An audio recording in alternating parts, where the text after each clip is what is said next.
যে আপনি গরিবের দিকে চাইয়ে, যেমন শেখ হাসিনা স্বৈরাচার চাইছিল ব্যবসায়ীর দিকে চাইয়া, ব্যবসায়ীর দিকে, যে আমরা ক্ষমতার থেকে যে শেখ হাসিনা পালানির আগে 5-7 দিন আগে একটা গার্মেন্টস শিল্পপতি করে লয়ে একটা মিটিং করছিল।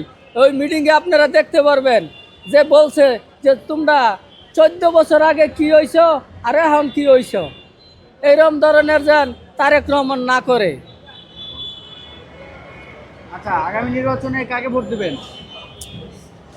ও না, কারে ভোট দিব এটাই তো বলার অপেক্ষা রাখে। যদি যোগ্য প্রার্থী যারে দেখবো তাকেই ভোট দিব। আমার ভোট আমি দিব, যাকে খুশি তাকে দিব। আপনি বিএনপির কথা বলেন, বিএনপি কে ভোট দিবেন? বিএনপির এখন আমি দেখবো যে প্রার্থীটা কেমন। যদি প্রার্থীটা ভালো হয় তাহলে বিএনপি ভোট পাবে। এই যে খালেদা জিয়া মারা গেল, আসলে নির্বাচনে কোনো প্রভাব পড়বে কিনা?